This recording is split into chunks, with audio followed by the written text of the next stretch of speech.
Hello students, कैसे हैं आप सब लोग। उम्मीद करती हूँ सब अच्छे होंगे और स्वस्थ होंगे। मैं Meena Rana ICT virtual class में आपका स्वागत करती हूँ। स्टूडेंट्स, हम पढ़ रहे हैं क्लास 8 की हिंदी। प्रीवियस लेक्चर में हमने हिंदी व्याकरण में अलंकार पढ़ा था। अलंकार आपको आपके जो काव्य खंड है उससे भी आपको अलंकार से प्रश्न आते हैं। जैसे कि आपका कोई काव्य खंड आपको दिया जाएगा और आपको पूछा जाएगा कि प्रस्तुत काव्य में कौन सा अलंकार है। ये भी आपका में आता है और साथ में आपका व्याकरण में भी आ जाता है। तो देखिए, ये दोनों काव्य और गद्य दोनों के लिए ये जो है आपका इम्पोर्टेंट हो जाता है। काव्य खंड से भी आपको प्रश्न आते हैं, गद्य नहीं व्याकरण में। व्याकरण की दृष्टि से भी हम अलंकार को पढ़ते हैं और साथ में काव्य की दृष्टि से भी हम अलंकार को पढ़ते हैं। तो प्रीवियस लेक्चर में हमने कुछ अलंकार और उसके भेद पढ़े थे और आगे इसको आज की क्लास में हम कंटिन्यू करेंगे। तो देखिए, अलंकार को पढ़ने का हमारा मकसद क्या होता है। अलंकार देखिए, आप जब भी कोई काव्य लिखते हैं या काव्य आप पढ़ते हैं तो आपको प्रश्न भी पूछे जाते हैं काव्य खंडों से कि प्रस्तुत काव्य खंड में कौन सा अलंकार है। ठीक है। और या फिर आपको अलंकार का नाम पूछा जाएगा कि कौन से पद में आपको या कौन से पंक्ति में आपको अनुप्रास अलंकार, यमक अलंकार या मानवीकरण अलंकार या अतिशयोक्ति अलंकार। ठीक है, इस प्रकार के प्रश्न आपको पूछे जाएंगे। तो इसके दृष्टि से भी ये आपका इम्पोर्टेंट हो जाता है और व्याकरण की दृष्टि से तो ये है ही। ठीक है। तो काव्य के लिए भी ये आपका इम्पोर्टेंट बन जाता है। तो आपने जैसे कि प्रीवियस लेक्चर में आपको बताया कि अलंकार क्या होता है। तो किसी भी काव्य की शोभा को बढ़ाने के लिए आप जिन पदों का प्रयोग करते हैं, जिन शब्दों का प्रयोग करते हैं, उन्हें अलंकार कहा जाता है। तो यहाँ पर हमने आपको क्या बताया, जिस प्रकार से कोई मनुष्य या कोई स्त्री क्या करती है, गहनों का, आभूषणों का प्रयोग करती है, वैसे ही काव्य खंड को भी अलंकारों से सजाया जाता है। आप किसी भी स्त्री को, दुल्हन को देखिए, आप गहनों से सजाते हैं।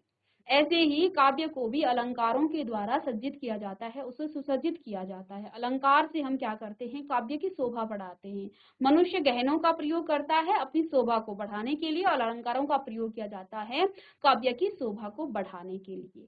यहाँ पर हमने एक पद कहा था कि किसी भी अलंकार में रस होना चाहिए, यानी कि उसमें रस पहले होना चाहिए, उसमें अलंकार का प्रयोग तभी उसमें उसकी शोभा को बढ़ाएगा। जैसे कि आप जो है किसी भी मनुष्य के शरीर में जो है जब तक प्राण है तब तक आभूषणों का प्रयोग भी अच्छा लगता है, सुसज्जित वो करता है उस शरीर को। तो देखिए, यदि आप किसी निष्प्राण शरीर पर बहुत सारे गहनों का, आभूषणों का प्रयोग कर दें तो वो आपको अच्छा नहीं लगेगा, वो उसकी शोभा बढ़ाने की बजाय उसकी शोभा को घटाएगा। तो यानी कि यहाँ पर जिस प्रकार हम जो है आभूषण का प्रयोग करते हैं, हमारे शरीर में प्राण होना चाहिए तभी वो आभूषण हमारी शोभा बढ़ाएगा। ऐसे ही यहाँ पर आप काव्य की बात कर रहे हैं तो काव्य में रस पहले होना चाहिए, यानी कोई भी काव्य है उसमें रस हो तो अलंकार भी उसको सुसज्जित करेगा, उसकी शोभा को बढ़ाएगा। तो अलंकार का मतलब आपने देखा कि अलंकार किसी काव्य की शोभा को बढ़ाने के लिए जिन शब्दों का प्रयोग किया जाता है। तो काव्य में देखिए दो चीजें होती है, एक तो अर्थ होता है, दूसरा शब्द। तो शब्दों और अर्थों के द्वारा हम अलंकार की शोभा बढ़ा सकते हैं, काव्य की शोभा को बढ़ा सकते हैं। इसी के आधार पर यहाँ पर अलंकार के दो भेद आपको बताए थे, शब्दालंकार और अर्थालंकार। ठीक है। शब्दालंकार जिसके माध्यम से, यदि शब्दों के माध्यम से आप क्या कर रहे हैं, काव्यों की शोभा बढ़ा रहे हैं, तो वो आपका शब्दालंकार कहलाता है। शब्दालंकार के भी आपको तीन मैंने भेद बताए थे, जिसमें आपका पहला था अनुप्रास अलंकार। अनुप्रास अलंकार में एक वर्ण की बार बार आवृत्ति होती है, किसी एक ही वर्ण की बार बार आवृत्ति हो तो उसे आप कहेंगे अनुप्रास अलंकार। फिर दूसरा आपका यमक अलंकार। तो यमक अलंकार में एक शब्द की बार बार आवृत्ति होती है, यानी कि एक से अधिक बार उसकी आवृत्ति। आवृत्ति का मतलब वो दो बार वो शब्द आए, तीन बार आए, तो वो आपका क्या कहलाता है, यमक अलंकार कहलाता है। अब देखिए, यमक अलंकार में आपके शब्द दो बार आएंगे लेकिन उसके अर्थ जो है हर बार अलग होगा। ऐसा नहीं है कि शब्द दो बार आए हैं तो अर्थ भी उनका सेम है, ऐसा नहीं होगा। यमक अलंकार में यदि दो बार शब्द आते हैं तो दोनों ही बार उसके अर्थ अलग अलग आपको दिखेंगे। इसके बाद जो आपका श्लेष अलंकार है, श्लेष अलंकार इन दोनों से भिन्न है। यहाँ पर आवृत्ति नहीं होती है, बल्कि एक ही शब्द के दो भिन्न अर्थ हो सकते हैं या तीन अधिक इसके अर्थ हो सकते हैं।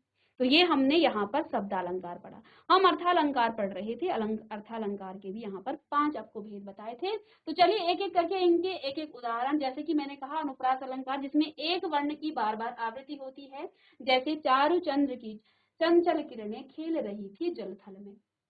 तो आप देख पा रहे हैं इस काव्य खंड में चौवर्ण की बार बार आवृत्ति हुई है। मधुर मधुर मुस्कान मनोहर मनुज बेस का उजियाला मौवर्ण की बार बार आवृत्ति हुई है। कल कानन कुंडल मोर पखा कौवर्ण की यहाँ पर आवृत्ति हो रही है। तो इन सभी काव्य खंड में इन सभी पदों में आपके पास क्या है, यहाँ पर आपका अनुप्रास अलंकार है। दूसरा यमक अलंकार, काली घटा का घमंड घटा, दो बार यहाँ पर घटा शब्द आया है।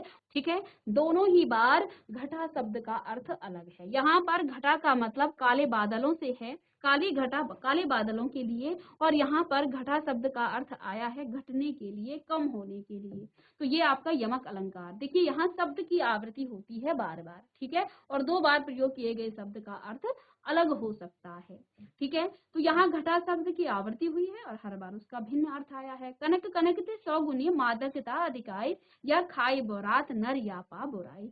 तो यहाँ पर कनक शब्द आपका दो बार आया है और दोनों ही बार इसका अर्थ अलग है। एक बार सोना और दूसरी बार इसका अर्थ धतूरा है। अतः कनक शब्द दो बार आया है और भिन्न अर्थ होने के कारण इस पंक्ति में जो है आपका क्या आ जाएगा, आपका यमक अलंकार है। फिर देखिए, माला फेरत जग गया फिरा न मन का फेर, कर का मन का डारी रे मन का फेर, मन का फेर। तो मन का शब्द दो बार आया है, दोनों ही बार इसका अर्थ जो है अलग अलग आ रहा है। तो ये आपका यमक अलंकार। श्लेष अलंकार, जिसमें जो है आपका एक ही शब्द के दो अलग अर्थ हो सकते हैं। अब इसमें मैं आपको एक शब्द बताऊंगी, जय रहीम गति दीप की। श्लेष अलंकार में क्या कहा कि एक ही शब्द की दो भिन्न अर्थ या दो से अधिक इसके अर्थ हो सकते हैं। तो देखिए आपके पास एक यहाँ पंक्ति लिखी है, जय रहीम गति दीप की। ठीक है, कुल कपूत गति सोए बारे उजियारो करे बढ़े अंधेरो होए। तो ये जो बढ़े शब्द है, ये शब्द जो है यहाँ पर एक बार आया है, लेकिन इसके दो भिन्न भिन्न अर्थ हैं। इस बढ़े शब्द के दो भिन्न भिन्न अर्थ हैं। रहीम दास जी का ये पद है। तो देखिए यहाँ पर क्या कहा, जय रहीम गति दीप है। रहीम दास जी कहते हैं कि जो गति कुल दीपक की होती है, यानी कि यदि आप दीपक को जलाएंगे जब, तो उजाला हो जाएगा। कुल कपूत गति सोई, वही गति कुल कपूत की होती है। किसी भी कुल का, किसी भी कुल में जन्म हुए पुत्र का होता है, कुपुत्र जो होता है, जब जन्म कोई बच्चा लेता है तो उस समय आपको ना तो पता चलता है उसकी गति क्या है, उसके गुण कैसे हैं, वो कैसा होगा। उस समय पेरेंट्स, माता पिता बड़े खुश होते हैं और कुल के सभी लोग जो हैं खुश हो जाते हैं कि कुल का दीपक जन्म ले लिया है, हमारे कुल में उजियाला हो गया है। उजाला जो है सबको ऐसा प्रतीत होता है कि कुल में जो है अच्छे बच्चे जो है, कुल का जो दीपक है उसने जन्म ले लिया है। लेकिन वही कुपुत्र जब धीरे धीरे बड़ा होता है तो वो जो है अपने कुकृत्यों से, अपने कुकर्मों से जो है पूरे कुल को जो है अंधेरे में डाल देता है। वही गति दीपक की है। जब आप शुरुआत में उसको जलाएंगे तो वो उजाला करेगा, लेकिन जैसे ही वो बुझ जाए, तो यहाँ पर बढ़े शब्द दीपक के लिए तो बुझने से है और कपूत के लिए बढ़ने से है। तो दो अलग अलग इसके अर्थ आए हैं, इसलिए यहाँ पर आपका क्या है, श्लेष अलंकार है। तो इसको आप जरूर लिखिएगा, इसका अर्थ भी लिखिएगा कि रहीम दास जी कहते हैं जो गति दीपक की और कुल के कपूत की होती है, यानी कुपुत्र की होती है, सेम होती, एक जैसी होती है शुरुआत में। क्योंकि जैसे जैसे जो है कुल का जो दीपक है, यानी जिसको कुपुत्र है, वो बढ़ता है और दीपक बुझ जाता है, तो दोनों जो है अंधेरा कर देते हैं। तो इसके कर्मों से और उसके बुझ जाने से अंधेरा हो जाता है। चलिए इसको लिखिएगा।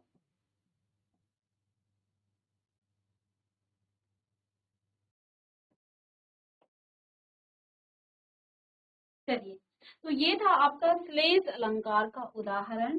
तो इसमें देखिए एक शब्द के दो अलग अलग अर्थ आए हैं, जैसे बढ़े शब्द दीपक के लिए बुझने से, और कुल कपूत यानी कि कुल का जो कुपुत्र है उसके बड़े होने से लिए यहाँ पर इसका अर्थ है। ठीक है,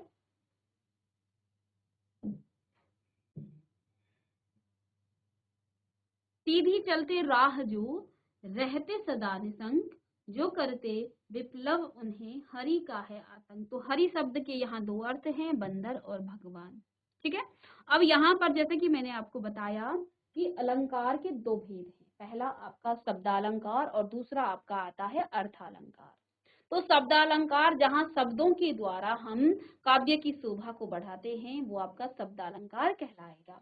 अर्थालंकार में आपका जहाँ काव्य की शोभा उसके अर्थ के आधार पर बढ़ती है तो उसे हम अर्थालंकार कहेंगे। चलिए इसको लिखिएगा, अर्थालंकार। तो अर्थालंकार के भी यहाँ पर 5 भेद हैं।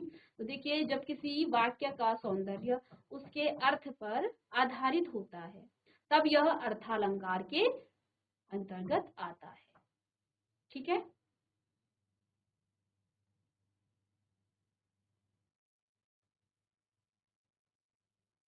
अब 5 भेद कौन कौन से हैं? पहला आपका उपमा अलंकार, रूपक अलंकार, उत्प्रेक्षा अलंकार, अतिशयोक्ति अलंकार और मानवीकरण अलंकार। पहला है उपमा अलंकार।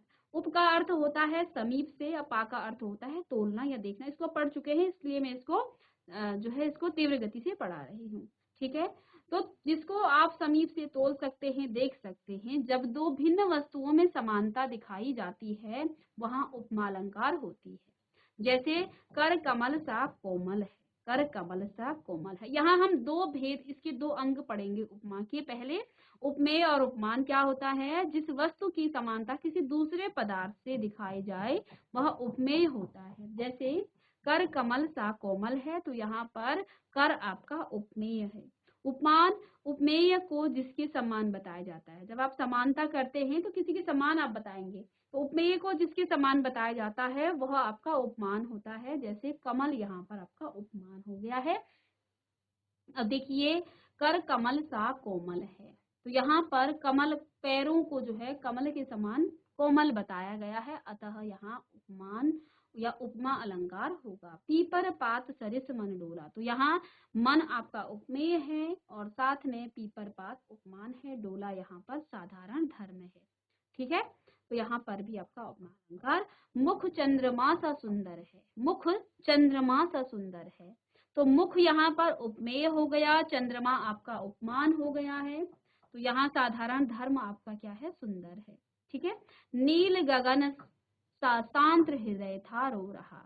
ठीक है, यहाँ पर देखिए हृदय आपका उपमेय और नील गगन आपका उपमेय है, उपमान है। शांत यहाँ साधारण धर्म है एवं सावाचक शब्द है, जैसा कि यहाँ पर आपको उपमा अलंकार दिख रहा है। तो उपमा अलंकार के 2 भेद भी आपने पढ़ लिए।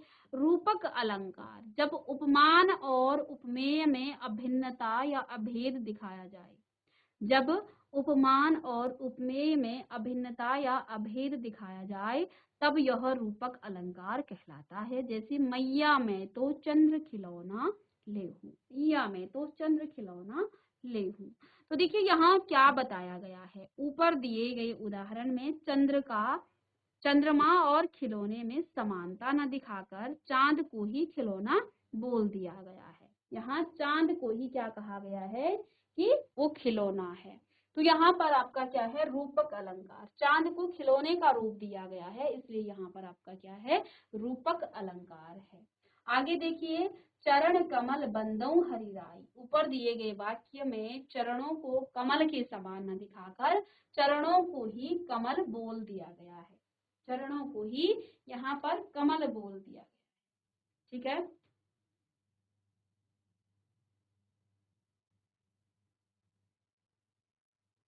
तो यह आपका रूपक अलंकार के अंतर्गत आ जाता है। आगे देखिए, वन सारदी चंद्रिका चादर ओढ़ी। तो दिए गए उदाहरण में जैसा कि आप देख सकते हैं कि चांद की जो रोशनी है वो चादर के समान न बताकर चादर ही उसे बता दिया गया है। ठीक है, उसे चादर ही बता दिया गया है। इस वाक्य में उपमेय चंद्रिका है और उपमान आपका चादर है। यहाँ आप देख सकते हैं कि उपमेय और उपमान में अभिन्नता दर्शाई जा रही है। तो हम जानते हैं कि जब अभिन्नता दर्शाई जाती है तो वहां पर आपका क्या हो जाता है? आपका रूपक अलंकार हो जाता है।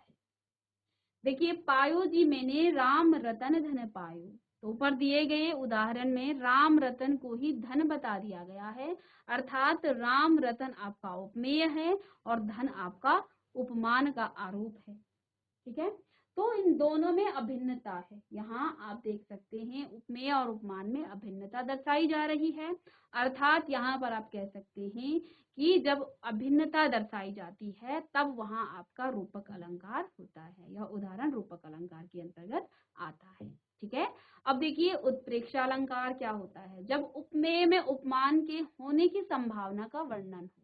तो अब आप आगे देखिए, जिन्होंने नहीं लिखा प्रीवियस लेक्चर में, तो उपमेय में उपमान के होने की संभावना, ठीक है, वहां पर आपका उत्प्रेक्षा अलंकार होता है। उत्प्रेक्षा अलंकार का इसके अलावा जहां पर आपको मनु, जनु, मेरे, जानते, मनहु, मानो, निश्चय, इव आदि शब्द आपको दिखे, वहां पर आप सीधे देख करके उत्प्रेक्षा अलंकार लगा सकते हैं। जैसे मुख मानो चंद्रमा है, तो बिना अर्थ जाने आप इसको मानो शब्द देख करके उत्प्रेक्षा अलंकार आप बता सकते हैं।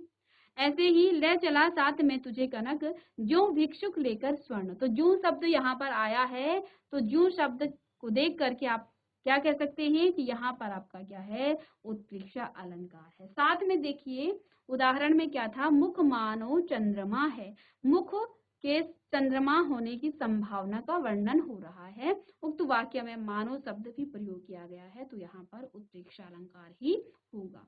ले चला साथ में तुझे कनक, जो भिक्षुक लेकर स्वर्ण। ऊपर दिए गए उदाहरण में जैसा कि आप देख सकते हैं कि कनक का अर्थ धतूरा है, और कवि कहता है कि वह धतूरे को ऐसे ले चला मानो कोई भिक्षु, कोई भिखारी ले चला हो, किसको, सोने को ले चला हो।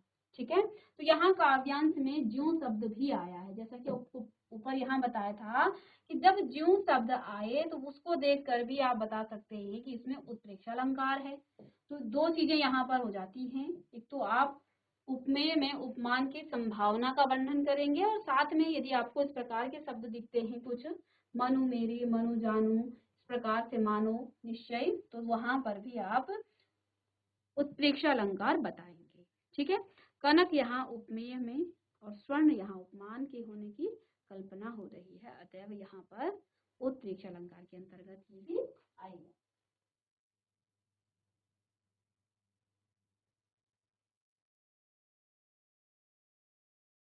चलिए इसके बाद देखिए यहाँ पर सिर फटा गया उसका वही, सिर फट गया उसका वही, मानो अरुण रंग का घड़ा हो। अब इसमें भी क्या है, इसमें फट गया, मानो शब्द यहाँ पर आया है, तो ये आपको क्या बताता है, ये उत्प्रेक्षा अलंकार के बारे में यहाँ पर बताता है। क्योंकि हमने इससे पहले पढ़ा है कि मानो, मनु, इस प्रकार के जो शब्द हैं यदि वो आए तो वहां पर उत्प्रेक्षा अलंकार ही होगा। तो यहाँ सिर की लाल रंग का घड़ा होने की कल्पना की जा रही है। यहाँ सिर उपमेय है और लाल रंग का जो घड़ा है वो उपमान है। तो उपमेय में उपमान के होने की कल्पना की जा रही है, अतएव यहाँ इस उदाहरण में उत्प्रेक्षा अलंकार के अंतर्गत ये आपका आता है। फिर देखिए नेक्स्ट, नेत्र मानो कमल है। तो देखिए ऊपर दिए गए उदाहरण में नेत्र आपका उपमेय है और कमल आपका उपमान होने की यहाँ पर कल्पना की जा रही है। मानो शब्द भी आया है, तो इससे भी आपको पता चल गया है कि इसमें आपका क्या है, उत्प्रेक्षा अलंकार। ठीक है। अब आगे देखिए, इससे आगे अतिशयोक्ति अलंकार और मानवीकरण अलंकार हम नहीं पढ़े थे, तो इनको भी हम पढ़ेंगे, इसको हमने नहीं पढ़ा था। तो देखिए अतिशयोक्ति अलंकार, ठीक है, आपने कई बार ऐसे काव्य खंड में ऐसा देखा होगा या किसी कविता में आपने देखा होगा कि आपको बहुत बढ़ा चढ़ाकर बातें बोली जाती है। ठीक है ना, आपको ऐसी चीजें बताई जाती हैं कविताओं में जिसका जो है जो संभव ही नहीं है। जैसे कि अतिशयोक्ति अलंकार, इसमें जो है किसी बात का वर्णन बहुत बढ़ा चढ़ाकर किया जाता है, तब वहां अतिशयोक्ति अलंकार होता है। जैसे आगे नदी, नदियां पड़ी अपार, घोड़ा कैसे उतरे पार, राणा ने सोचा इस पार, तब तक चेतक था उस पार। तो महाराणा प्रताप का जो घोड़ा था वो बहुत तेज था, इतना तेज था कि क्या कहा गया है यहाँ पर कि आगे नदियां पड़ी अपार, और जब तक राणा जी ये सोच रहे थे कि घोड़ा कैसे उतरे पार, तब तक चेतक था उस पार। यानी कि राणा जी ने इतना सोचा, तब तक घोड़ा जो है नदियों को पार करके उस पार चला गया था। अब देखिए उदाहरण में चेतक की शक्तियों व स्फूर्ति का यहाँ बहुत बढ़ा चढ़ाकर वर्णन कर दिया गया है कि वो जो है इतना फुर्तीला था, उसकी अंदर जो है इतनी शक्ति थी। लेकिन अतएव यहाँ पर आपका अतिशयोक्ति अलंकार है। ठीक है, तो लिखिएगा इसे कि जब किसी बात का वर्णन बहुत बढ़ा चढ़ाकर किया जाता है तब वहां पर आपका क्या आ जाता है, अतिशयोक्ति अलंकार होता है। जैसे इसे लिखिएगा, आगे नदियां पड़ी अपार, घोड़ा कैसे उतरे पार, राणा ने सोचा इस पार, तब तक चैतक था उस पार। चलिए इसे आप जल्दी नोट करें और इसका अर्थ भी लिखिएगा। क्या लिखेंगे, ऊपर दिए गए उदाहरण में चेतक की शक्तियों एवं स्फूर्ति का बहुत बढ़ा चढ़ाकर वर्णन किया गया है, अतएव यहाँ पर अतिशयोक्ति अलंकार होगा। अतएव यहाँ पर अतिशयोक्ति अलंकार होगा। चलिए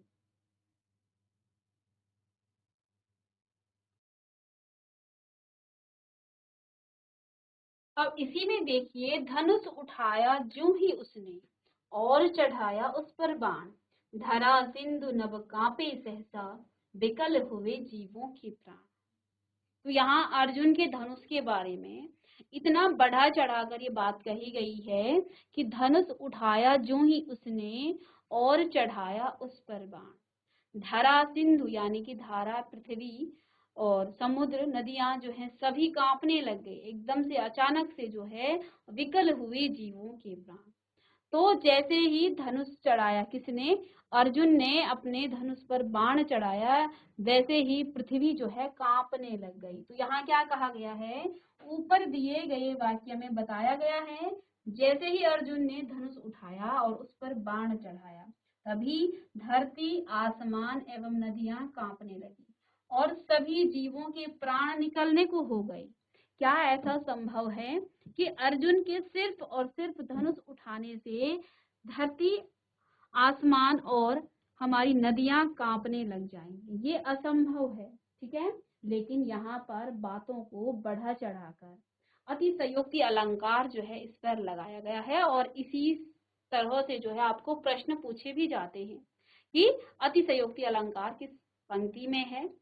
तो इसको आप समझें और फिर इसका अर्थ लिखेंगे आप। यहाँ पर आप लिखिएगा कि धनुष उठाया ज्यों ही उसने, दोनों ही आप यहाँ पर इस पंक्तियों को लिखें और साथ में उसके अर्थ को भी।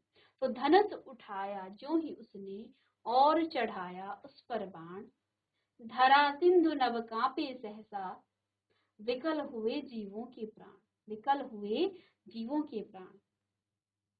चलिए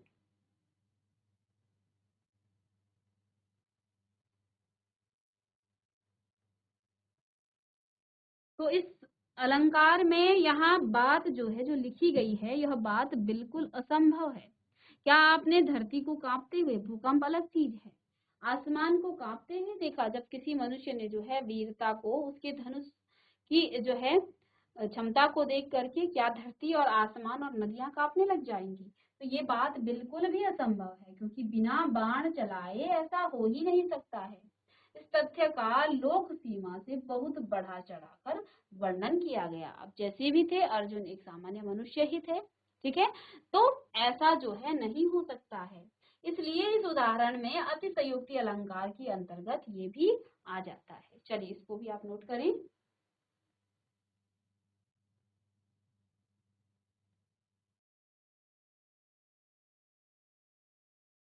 चलिए तो ये आपका अतिशयोक्ति अलंकार। अब इसके बाद अंतिम यहाँ पर मानवीकरण अलंकार। तो अंतिम यहाँ पर लिखिएगा, हेडिंग डालिएगा मानवीकरण अलंकार। ठीक है, तो देखिए जब प्राकृतिक चीजों में मानवीय भावनाओं के होने का वर्णन हो वहां मानवीकरण अलंकार होता है। तो हेडिंग डालिए मानवीकरण अलंकार और लिखिएगा जब प्राकृतिक चीजों में मानवीय भावनाओं के होने का वर्णन किया जाए। ठीक है, तो वहां पर आपका मानवीकरण अलंकार कहलाता है या उसे हम मानवीकरण अलंकार कहते हैं। अब जैसे यहाँ एक पंक्ति लिखी है, फूल हंसे कलियां मुस्कुराई। तो देखिए फूल हंसे, फूल एक प्राकृतिक चीज है और क्या फूल हंसते हुए आपने देखे हैं? हंसता कौन है? मानव हंसता है। तो फूलों को हंसने के लिए यहाँ पर कहा गया है कि फूल हंसे और कलियां मुस्कुराई। तो हंसते भी हम मनुष्य हैं और मुस्कुराते भी मनुष्य ही हैं। तो फूल और कलियां ये प्राकृतिक चीजें हैं, इनका मुस्कुराना और हंसना असंभव है। लेकिन यहाँ पर फूलों को मुस्कुराने की बात की गई है और जो कलियां हैं उनकी फूलों के हंसने की बात हुई है और कलियों की मुस्कुराने की बात हुई है। तो आप लिखेंगे यहाँ कि ऊपर दिए गए उदाहरण में आप देख सकते हैं कि फूलों के हंसने का वर्णन किया गया है जो मनुष्य करते हैं और कलियों के मुस्कुराने की का वर्णन किया गया है जो कि मनुष्य करते हैं। अतएव यहाँ पर मानवीकरण अलंकार है। ठीक है, तो जब प्राकृतिक चीजों में मानवीय भावनाओं की होने का वर्णन हो तब वहां पर आप क्या कहेंगे? ये आपका मानवीकरण अलंकार के अंतर्गत आता है। ठीक है, इसके बाद देखिए, मेघमय आसमान से उतर रही है संध्या सुंदरी परी सी धीरे धीरे। अब ऊपर दी गई पंक्ति में बताया गया है कि संध्या सुंदरी जो है परी की तरह धीरे धीरे आसमान से नीचे उतरी है रही है। और इस वाक्य में संध्या की तुलना एक सुंदर स्त्री की सुंदर परी से की गई है, एक निर्जीव की सजीव से। यह जो है असलियत में संभव नहीं है। ठीक है ना?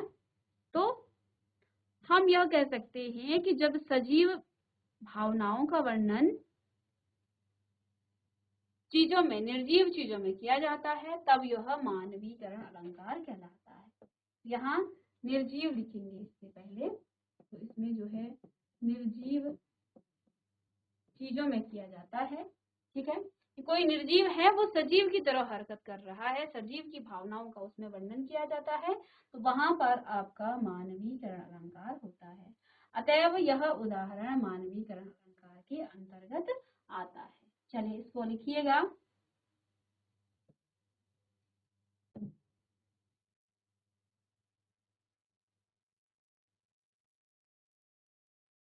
इसके बाद देखिए, उषा सुनहरे तीर बरसाती जय लक्ष्मी सी उदित हुई है। तो ऊपर दिए गए उदाहरण में उषा यानी भोर को सुनहरे तीर बरसाती हुई नायिका के रूप में दिखाया जा रहा है।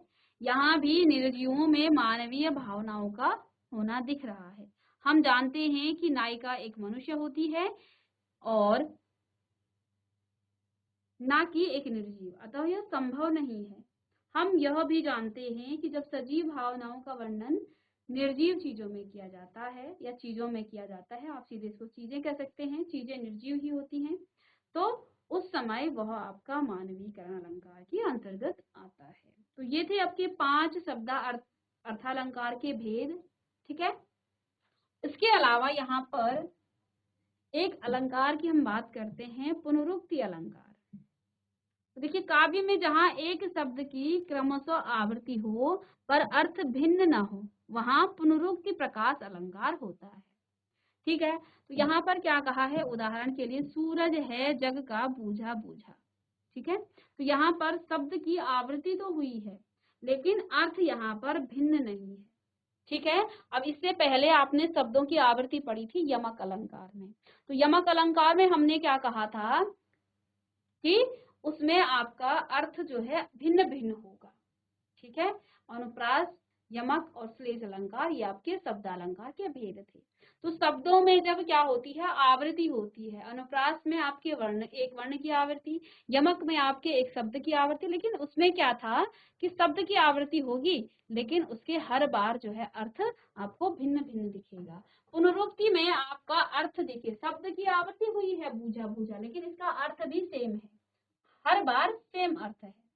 खंड खंड कर करताल बजा, तो यहाँ खंड खंड 2 शब्द आए हैं लेकिन इसका अर्थ जो है सेम है।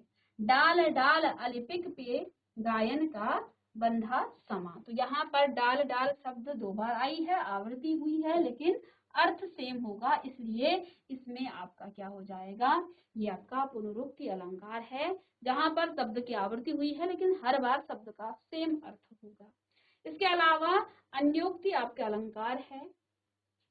तो अप्रस्तुत के माध्यम से प्रस्तुत का वर्णन करने वाला काव्य आपका अन्योक्ति अलंकार के अंतर्गत आता है।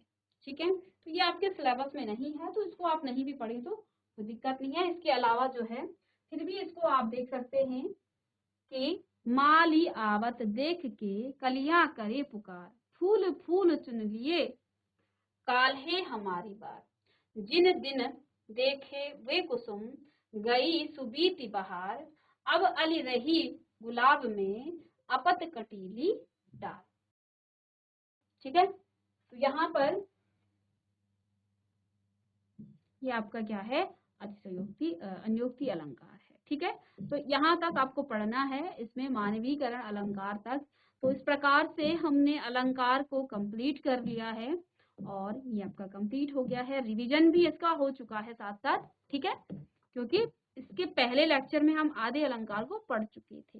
तो अलंकार के दो भेद हैं, अलंकार के शब्दालंकार और अर्थालंकार। शब्दालंकार के 3 भेद हैं, जिसमें आपका अनुप्रास, यमक और श्लेष, और अर्थालंकार के 5 भेद, उपमा, रूपक, उत्प्रेक्षा, अतिशयोक्ति और मानवीकरण अलंकार। ठीक है, तो इन अलंकारों को और साथ में इनके उदाहरणों को भी आप लिख लीजिएगा। उम्मीद करती हूँ सभी को अलंकार समझ में आया होगा।